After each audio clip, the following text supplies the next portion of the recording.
အားလုံးပဲမင်္ဂလာပါ Mr. Web Channel နဲ့ပြန်လည်ကြိုဆိုလိုက်ပါတယ်ဒီဗီဒီယိုမှာတကယ်ချင်းတွေကိုပြန်လည်မျှဝေခြင်းအကြောင်းအရာလေးကတော့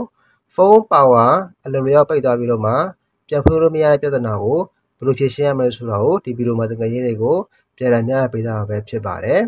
အဲ့တော့ကိုယ့်ရဲ့ဖုန်းကဘာဖြစ်သွားမှမသိပေတဲ့မှာအလိုလျောက်တော့ဆက်ပိတ်သွားပြီးတော့မှဘလို့မှပြန်ဖွင့်လို့မရတော့ဆိုလို့ရှိရင်တော့ဒီနေ့ကျွန်တော်ပြပြပေးမယ့်နေလာတဲ့အတိုင်းတကယ်ချင်းပြန်လို့ကြည့်မယ်ဆိုလို့ရှိရင်တော့ပြန်ပြီးတော့မှအဆင်ပြေသွားနိုင်မှာပဲဖြစ်ပါတယ်ပေါ့နော်။ဒါအဆင်ပြေဆိုလို့ရှိရင်လည်းပေါ့နော်ကျွန်တော်တို့ဖြည့်ရှင်းရမှာဆိုတာကိုဆက်ပြီးတော့မှကျွန်တော်ပြပြသွားမှာပဲဖြစ်ပါတယ်ပေါ့နော်။အရင်ဦးဆုံးအနေနဲ့ကျွန်တော်တို့ရဲ့ဖုန်းကိုဘယ်ရီအသင်းကျိုးထိုးထားပေးရမှာဖြစ်ပါတယ်ပေါ့နော်။အဲ့တော့ဘယ်ရီအသင်းကျိုးထိုးပြီးတော့မှကျွန်တော်တို့က2နာရီဒါမှမဟုတ်ရှင်လဲ8နာရီအထိပေါ့နော်ကျွန်တော်တို့ကဘယ်ရီအသင်းကျိုးထိုးပြီးတော့မှကျွန်တော်စောင့်ကြည့်နေရမှာဖြစ်ပါတယ်ပေါ့နော်။အဲ့တော့ကျွန်တော်ရဲ့ဖုန်းကိုဘယ်ရီအသင်းကျိုးကျွန်တော်တို့ထိုးပြီးတော့မှကျွန်တော်တို့က2နာရီနေပြီးတော့မှ8နာရီကြားပါတော့ကျွန်တော်တို့စောင့်ကြည့်ထားမှာဖြစ်ပါတယ်ပေါ့နော်။ Okay ဒီစောင့်ကြည့်တဲ့အချိန်မှာဒီလိုမျိုးဆက်ပြန်ပွင့်လာတယ်ဆိုလို့ရှိရင်တော့ကိုယ့်ရဲ့ဖုန်းကဘက်ထရီထောင်ရတာဖြစ်ပါတယ်ပေါ့နော်။အဲ့တော့ဘက်ထရီထောင်ရတယ်ဆိုလို့ရှိရင်တော့ကျွန်တော်တို့ကဆက်ပြန်ဖွင့်ပြီးတော့မှကျွန်တော်ဘက်ထရီကိုသုံးကြည့်ပေါ့နော်။သုံးကြည့်ပြီးတော့မှဘက်ထရီကပုံမှန်တိုင်းမဟုတ်ဘူးပေါ့နော်။ဘက်ထရီက100ပြည့်သွားပြီးတော့မှဘက်ထရီက40 50နဲ့ပေါ့နော်20နဲ့ကျွန်တော်ဆက်ပိတ်ကြရတယ်ဆိုလို့ရှိရင်တော့ဒီဘက်ထရီကပြတ်သွားတယ်ကျွန်တော်ပြောရတာပေါ့နော်အဲ့ဒီဘက်ထရီပြတ်သွားတယ်ဆိုလို့ရှိရင်တော့ကျွန်တော်ရဲ့ဘက်ထရီကိုအသစ်ပြန်လဲပေးရမယ်ဖြစ်ပါတယ်ပေါ့နော်โอเคเนาะဒါမှမဟုတ်ဘူးပေါ့နော်ကိုယ့်ရဲ့ဖုန်းကဆက်ကြောင်မပွင့်လာဘူးဆိုလို့ရှိရင်တော့ကျွန်တော်တို့ဘယ်လိုပြန်လုပ်ရမလဲဆိုတာကိုကျွန်တော်ဆက်ပြီးတော့မှကျွန်တော်ပြပေးသွားပါမယ်အဲ့တော့ကျွန်တော်ရဲ့ဖုန်းကိုဆက်ကြောင်မပွင့်လာဘူးဆိုလို့ရှိရင်လည်းဖုန်းရဲ့ဘက်ထရီကိုပေါ့နော်ကျွန်တော်ကအမြဲထိုးထားပေးရမှာဖြစ်ပါတယ်ပေါ့နော်ဒီဘက်ထရီကိုကျွန်တော်ထိုးပြီးတော့မှအရင်ဦးဆုံးအနေနဲ့ကျွန်တော်ဘယ်သွားလုပ်ပေးရမလဲဆိုလို့ရှိရင်တော့ဒီrecovery mode ကိုကျွန်တော်ဝင်ကြည့်ရမှာဖြစ်ပါတယ်ပေါ့နော်။ recovery mode ကိုကျွန်တော်ဘယ်လိုဝင်မလဲဆိုလို့ရှိရင်တော့ကျွန်တော်ရဲ့ဖုန်းရဲ့ power cloud နဲ့ပေါ့နော်။ပြီးလို့ရှိရင်အပေါင်း cloud ကိုကျွန်တော်ကတခါပူးပြီးတော့မှနှိပ်ထားပေးရဖြစ်ပါတယ်ပေါ့နော်။အဲ့ဒါပေါ့နော်။ဖုန်းရဲ့ power cloud နဲ့အပေါင်း cloud ကိုကျွန်တော်တို့ကတစ်ထိုင်နဲ့ကျွန်တော်တို့နှိပ်ပေးပြီးတော့မ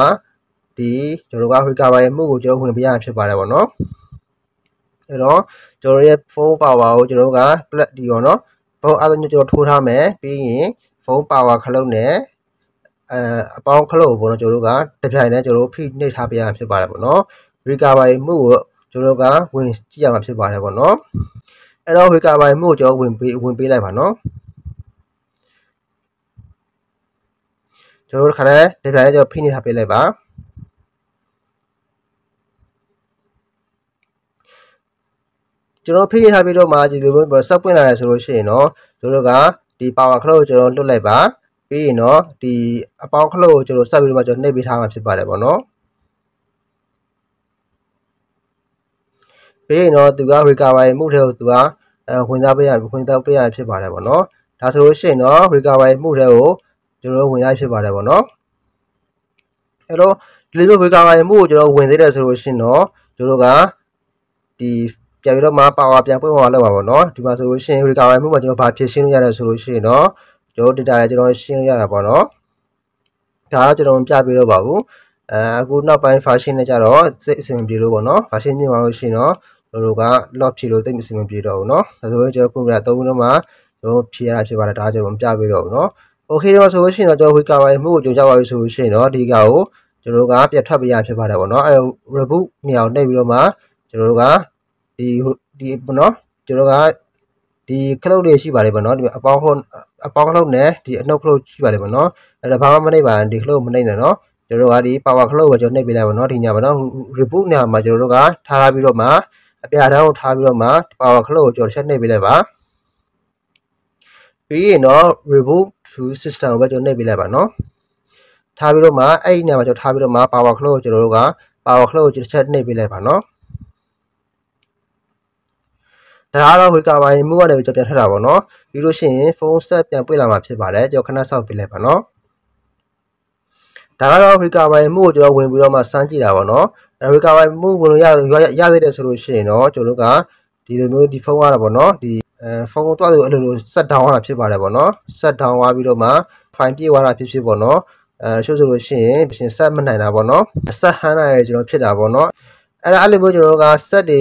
ကျွန်တော်က line ကြောင်ဝါရတယ်ဆက်တွေကြောင်ဝါရတယ်ဆက်တွေကပုံမှန်တိုင်းမဖြစ်တာလေကျွန်တော်ဖြစ်တယ်ဆိုလို့ရှိရင်တော့ကျွန်တော်ကဒီလိုမျိုး recovery မှုကြောင့်ဝင်ပေးလေးရသေးတယ်ဆိုလို့ရှိရင်တော့ဖြစ်ရှင်းလို့ရပါတယ်ပေါ့နော်ဒါဆိုလို့လိုရောက်ပြီဆိုလို့ရှိရင်တော့ကျွန်တော်ကဘာလုပ်ပြရမလဲဆိုလို့ရှိရင်တော့အဲမှာရှိတဲ့ file တွေကိုကျွန်တော်ကမလိုအပ်တဲ့ပုံနေပြီးဖိုင်ကျွန်တော်ဖြတ်ပေးရမှာဖြစ်ပါတယ်ပေါ့နော်ဒါကတော့ကျွန်တော်မပြပေးတော့ပါဘူးအရှိပြီးတော့ကျွန်တော်ပြထားတာရှိပဲတော့ကြည့်ပြီးမှလုပ်လို့ရပါတယ်ပေါ့နော်ပြီးရင်တော့မလိုအပ်တဲ့ software ကျွန်တော်ဖြတ်ပေးလိုက်ပါနော်အဲ့တော့ဒီထဲမှာမလိုအပ်တဲ့ပုံနေပြီးဖိုင်ရှိရင်ကျွန်တော်ဖြတ်ပေးလိုက်ပါဖုန်းကိုပေါ့ပါသွားအောင်ကျွန်တော်ပြန်လုပ်ပြရဖြစ်ပါတယ်ပေါ့နော်အဲ့တော့ဖုန်းဆက်တွေမနိုင်လို့ရှိရင်ကျွန်တော်တို့ဒီလိုမျိုးဖြစ်တတ်ပါတယ်ပေါ့နော်ဒါဆိုလို့ရှိရင်တော့ software တွေဖြတ်မယ်ပုံတွေ video file တွေမလိုအပ်တာကျွန်တော်ဖြတ်လိုက်မယ်ဆိုလို့ရှိရင်တော့ဖုန်း store နေရာပြန်ရလာမယ်ဆိုလို့ရှိရင်တော့ပြန်ပြီးတော့မှအဆင်ပြေသွားမှာဖြစ်ပါတယ်ပေါ့နော်ဒါကတော့ recovery မှုကိုဝင်ဆန်းကြည့်တာပေါ့နော်ပြီးလို့ရှိရင်တော့အဲ့ဒီဗီဒီယိုပြန်ပွင့်လာတယ်ဆိုလို့ရှိရင်တော့ဒီလူမျိုးနေရာကိုရောက်သွားပြီဆိုလို့ရှိရင်ကျွန်တော်တို့မလိုအပ်တာဖြတ်လိုက်မယ်ဆိုလို့ရှိရင်တော့ကျွန်တော်အဆင်ပြေသွားပြန်လုပ်လို့နေရာလေးပဲဖြစ်ပါတယ်ပေါ့နော်โอเคเนาะနောက်လည်းတစ်ခုကဘာလဲဆိုလို့ရှိရင်တော့ကျွန်တော်တို့ကဘာလုပ်ပေးရမလဲဆိုလို့ရှိရင်တော့ဒီ Facebook ကိုကျွန်တော်ဝင်ကြည့်ရမှာဖြစ်ပါတယ်ပေါ့နော်အဲ့တော့ Facebook ကိုဝင်မှာဆိုလို့ရှိရင်တော့ကျွန်တော်ရဲ့ဖုန်းရဲ့ power cloud နဲ့ဒီအတန်ပေါ့နော်အတန်အတိုးခလုတ်ပေါ့နော်အတန်အတိုးခလုတ်အနှုတ်ခလုတ်ကျွန်တော်နှိပ်ပြီးတော့အတူတူကပေါင်းနှိပ်ပေးထားဖြစ်ပါတယ်ပေါ့ဒါဆိုရင် Facebook ကိုကျွန်တော်ဝင်ကြည့်တာပေါ့နော်အဲ့တော့ Facebook ကိုကျွန်တော်ဝင်ကြည့်ပြီးတော့မှကျွန်တော်တို့ဒီလိုမျိုးဆက်ပြန်ပွင့်သွားအောင်လုပ်မှာဖြစ်ပါတယ်ပေါ့နော်ဒါဆိုလို့ရှိရင်ကျွန်တော် plug ဒီမှာနော်ကျွန်တော် power cloud ဒီဘယ်ဒီအသွင်ကြိုးကိုတော့ကျွန်တော်ထိုးထားပေးရမှာနော်ပြီးရင်တော့ဒီမှာ power cloud နဲ့ကျွန်တော်တို့ကဒီမှာဒီအတိုးပေါ့နော်အတန်အတိုးခလုတ်ကိုကျွန်တော်တို့ကအတူတူတွဲပြီးနှိပ်ပေးထားဖြစ်ပါတယ်ပေါ့နော်ဒါဆိုလို့ရှိရင် Facebook ကိုဝင်တာဖြစ်ပါတယ်ပေါ့နော်ကျွန်တော်နှိပ်ပေးလိုက်ပါ